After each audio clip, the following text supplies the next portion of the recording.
感谢天恩师德，感谢老前人前人老大德，感谢各位彼岸师慈悲，感谢各位前贤大家的诚心真心。Terima kasih atas ketulusan para bijaksana yang saya hormati. Malam ini adalah satu anugerah yang luar biasa. Kita kembali berkumpul dan belajar chapter bab Tata Te Ching chapter ke-57. Minggu yang lalu Chen Jiangshi beliau telah menyampaikan kepada kita chapter 56, di mana beliau menyampaikannya dengan sangat baik sekali. Kita mengulang sedikit. Hoshie belajar minggu lalu Chen Jiangshi beliau menyampaikan tentang kemuliaan Tao,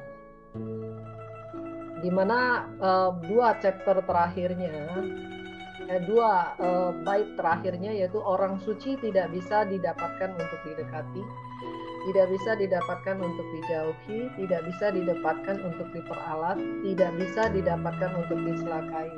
Chen Jiangshi beliau sudah menyampaikan kepada kita, ini adalah kapasitas dari orang suci.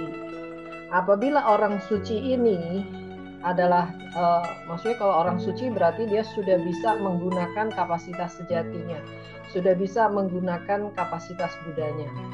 Dan ini boleh dikatakan bahwa kapasitas sejati kita, Pusen Pumie, tidak lahir dan tidak mati, dan dia juga tidak hilang, tidak berubah, memang begitu adanya. Karena itu karena memang tidak berubah, begitu adanya, murni dan kekal abadi, maka tidak bisa didapatkan untuk didekati. Misalnya di dunia ini kita mau belajar tentang kapasitas sejati kita, itu nggak bisa. Itu harus kita melalui praktek kita sendiri, harus melalui kita menjalankannya, kita baru bisa mendapatkannya, memahaminya. 10 kapasitas itu baru bisa muncul. Dan kalau itu sudah muncul, sebenarnya ini adalah sesuatu yang kita punya, maka dikatakan tidak bisa dijauhi juga. Kita tidak bisa bilang, oh saya dalam kehidupan ini saya tidak mau kapasitas sejati kita. Tetapi tanpa kapasitas sejati kita sebenarnya tidak ada kehidupan bagi kita. Nanti akan dijelaskan. Tidak bisa untuk diperalat. Walaupun kita menggunakan indera kita berbuat berbagai kejahatan, karma buruk, tetapi roh suci kita itu tetap saja tidak ada kompromi. Tidak karena badan ini milik kita, maka kita tidak terhubung dengan karma kita. Kita tetap harus menghadapi karma. Semua tercatat, semua apa adanya, sehingga tidak bisa diperalat. Juga tidak bisa dicelakai.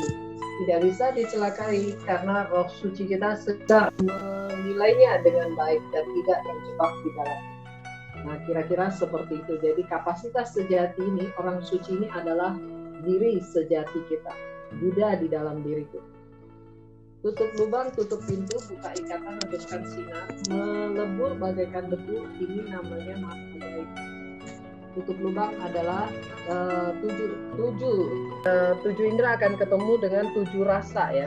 Liu kan ketemu Liu Chen, 6 indera akan ketemu dengan 6 tingkatan, yaitu 6 indera adalah mata, telinga, hidung, mulut, itu adalah 6 indera. Kemudian pikiran dan perasaan kita. Kemudian ketemu dengan Liu Chen. Liu Chen itu adalah se shou xiang xing shi, rasa, kemudian bentuk materi, penglihatan, xiang, kemudian pikiran, xing, perbuatan, shi. Kemudian baru menimbulkan keterikatan. Demikian 6 akar mengakibatkan 6 tingkatan, dan kemudian menjadi 6 keterikatan, 6 sebab keterikatan kita. Jadi kemarin karena kalau kita tidak menutup ini dan tidak menutup pintu godaan kita seperti yang sudah disampaikan oleh Chen Jiangshi, dan tidak membuka ikatan kita, keterikatan kita, dan masih mempunyai hati yang pamer, tidak bisa merendah, melebur bagaikan debu, maka kita akan mengakibatkan karma dan tumimba lahir. Bila bisa memahami hal ini, bisa menutup lubang, menutup pintu, membuka keterikatan kita, melepas keterikatan kita, tidak memamerkan yang palsu, perangai yang palsu, bisa memaklumi semua keadaan apa adanya, ini dinamakan berkapasitas, maka disebut maha gaib. Terus ya mengulangnya seperti itu untuk dibawa kepada chapter berikut ini. Para bijaksana yang Hoshe hormati, belajar tentang tahu itu tidak ada habisnya. Tetapi itu jauh lebih baik apabila kita mengetahui bagaimana mempraktekkannya. Akhir-akhir ini banyak sekali ada beberapa para peserta kelas ini yang bertanya kepada Hoshe, apa yang dimaksud dengan kapasitas sejati? Saya mulai sering dengar kapasitas sejati, tapi saya belum benar-benar bisa masuk mengerti apa itu kapasitas sejati. Dan kemudian ada juga yang bertanya, Wan Yin, Fangxia, Yin, Pusen itu apa? Apa yang dimaksud dengan Wan Yin, Fangxia, Yin, Pusen? Wan Yin, Fangxia, Yin, Pusen adalah seluruh sebab dilepaskan, satu niat pun tidak timbul. Berarti itu adalah kapasitas sejati kita. Karena kalau hati manusia kita lepaskan, kita sadari, kita lepaskan, maka yang sejati pasti akan muncul. Para bijaksana sekalian, selama ini penjelasannya hanya di kulit saja, hanya berupa kata-kata saja.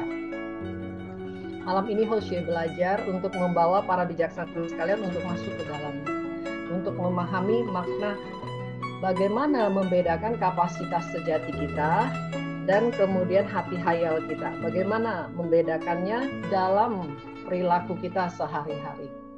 Pernah ada yang bertanya kepada Hoshe, saya sudah bisa menyadari kesalahan saya. Saya sudah bisa melihat perangai dan kebiasaan buruk saya. Tetapi kadang-kadang dia muncul. Saya sudah bisa melihat hati gelisah saya. Kadang-kadang dia muncul, tapi saya belum tahu bagaimana cara menghentikannya.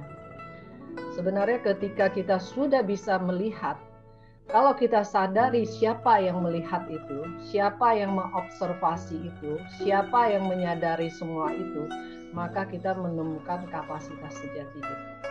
Para bijaksana sekalian, walaupun demikian kita masuk lagi ke yang lebih detail. Yang lebih detail adalah ketika dikatakan 6 indera kita, Hoshe akan menyampaikannya sedikit pelan karena ini antara mudah dan antara susah karena mungkin kita pertama kali mendengarnya. Jadi mungkin bisa mudah memahaminya, mungkin juga bisa agak sulit memahaminya. Tetapi sekali kita paham, ini akan menjadi kapasitas sejati kita. Maka malam ini kita mendengarkannya, mari kita dengarkan dengan menalar. Jangan kita mendengarkannya dengan kepintaran. Kalau kita mendengarkannya dengan kepintaran, mungkin cukup sulit buat kita untuk memahaminya.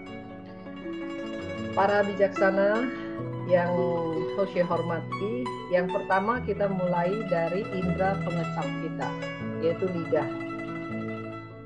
Kita tahu bahwa lidah kita itu hanya bisa mengecap rasa manis, pahit, asin, asam, pedas, panas, ataupun dingin.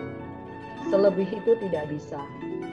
Karena indera pengecap kita, lidah kita memang begitu adanya. Tetapi coba kita bayangkan ya, seumur hidup kita, berapa banyak rasa yang sudah kita makan. Kita ambil satu macam rasa yang gampang saja. Misalnya rasa kacang goreng. Rasa kacang goreng ini, begitu kita makan, kita bisa bedain. Oh, ini kacang goreng. Rasa tebu, rasa pepaya. Oh, ini rasa es krim. Ini rasa nasi. Ini rasa sayuran. Bahkan kita dengan tutup mata pun kita bisa tahu rasa itu. Tetapi yang perlu kita ketahui bahwa lidah kita tidak bisa mengeluarkan rasa kacang goreng. Lidah kita tidak bisa mengeluarkan rasa pepaya. Lidah kita juga tidak bisa mengeluarkan rasa tebu. Tetapi kenapa disebut liuken? Liuken itu 6 akar. Di ujung daripada 6 akar itu ada kapasitas sejati kita. Dahulu pada bab awal sudah disampaikan, Hun kita masuk, San Hun kita masuk ke badan ini, kemudian masuk ke 6 indera kita. Jadi berarti di ujung akar itu, di ujung indera kita, itu ada kesadaran kita. Kalau lidah disebut sebagai kesadaran pengecapan. Kesadaran ini berasal dari mana? Kapasitas sejati kita. Mengapa bisa dikatakan demikian? Rasa kacang, rasa tebu, rasa pepaya semua berubah-ubah. Kalau kita makan, dia ada. Selesai kita makan, dia hilang. Lalu yang ada ketika kita makan, kemudian yang hilang ketika kita selesai makan, dia kembali kepada netral. Itu dinamakan berubah-berubah. Tetapi ketika setiap yang kita makan bisa kembali kepada netral, tidak terus-terusan, berarti itu bukan kerja otak kita. Kalau kerja otak kita harusnya seperti robot. Apa yang kita makan, kita rasakan rasa kacang seharian akan rasa kacang terus-terusan. Seumur hidup akan di lidah kita ada rasa kacang. Tapi itu tidak demikian. Selesai rasa kacang kita makan, selesai juga dia akan kembali ke netral. Kesadaran yang bisa merasakan ketika ada dan ketika tidak ada, itu adalah kapasitas dari roh suci kita. Kesadaran dan kapasitas dari roh suci inilah dinamakan kebebasan pengecapan.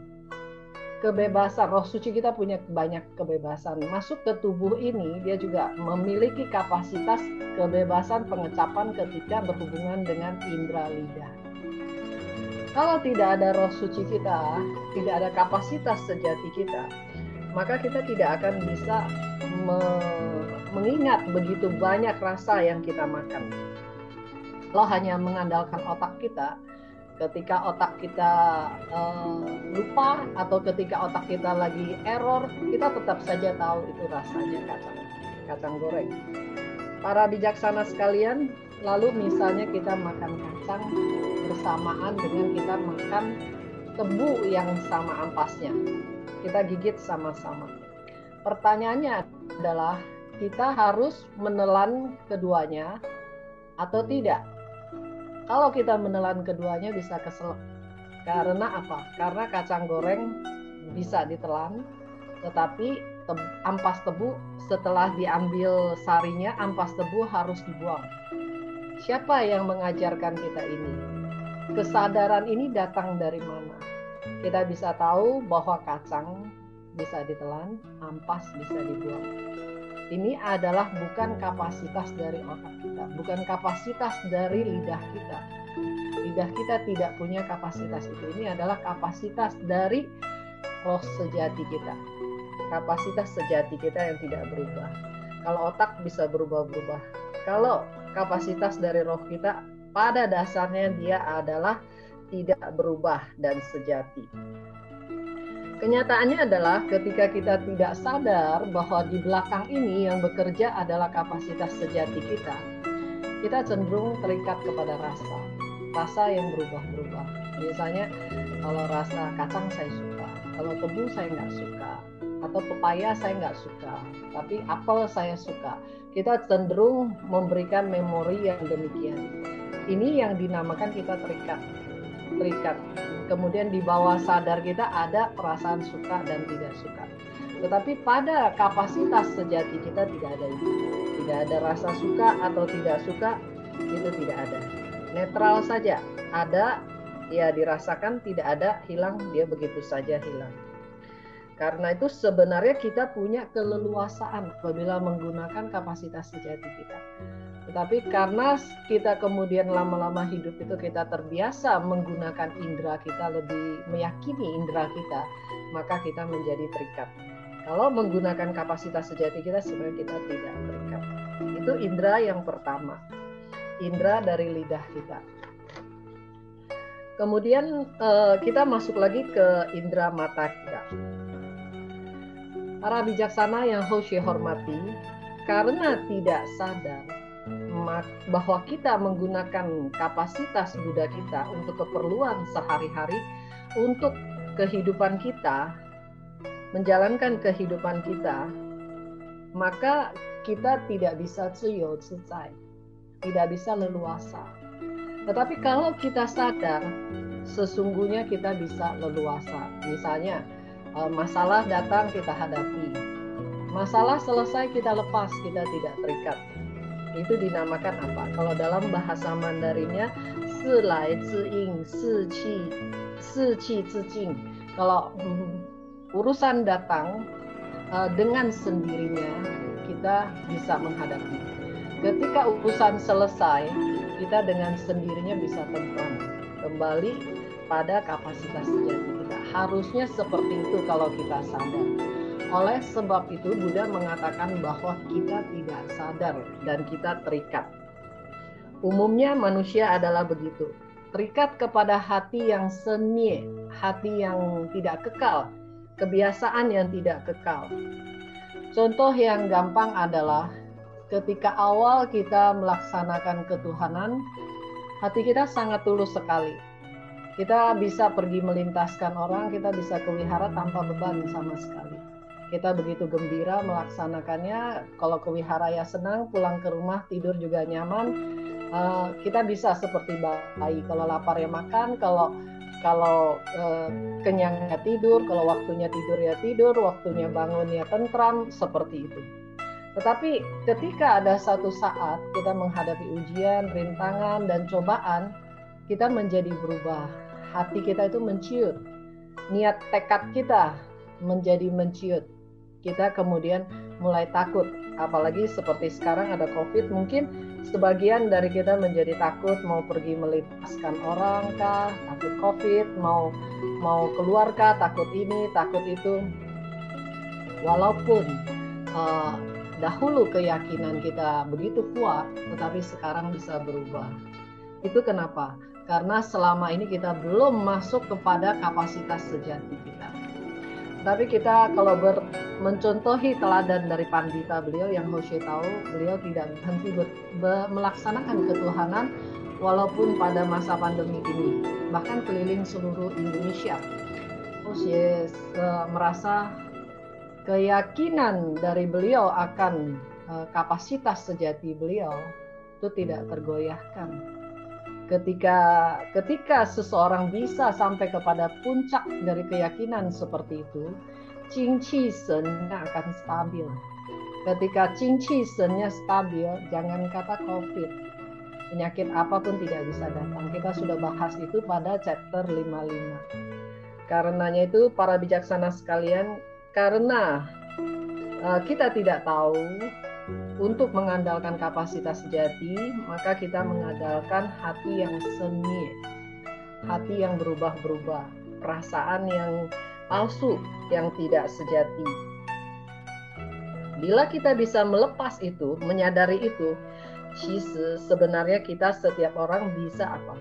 Luru putong. Kita bisa senantiasa fokus, senantiasa tentram, tidak sembarangan hati kita berubah-berubah antara galau dan tidak galau. Kita bisa changcu. Changcu itu adalah abadi apa adanya. Tentram yang abadi, tentram yang ada terus-terusan tidak berhenti. Kita masuk ke indera berikutnya adalah mata. Mata kita melihat satu objek, suatu bentuk. Saat kita lihat ada. Tetapi saat kita tidak melihat, kita tutup mata kita itu kosong. Maka apa yang terlihat oleh kita itu adalah tidak kekal. Bentuk yang bisa terlihat oleh mata kita itu adalah bentuk yang tidak kekal. Karena saat ada dia akan terlihat, saat tidak ada dia akan hilang atau kosong.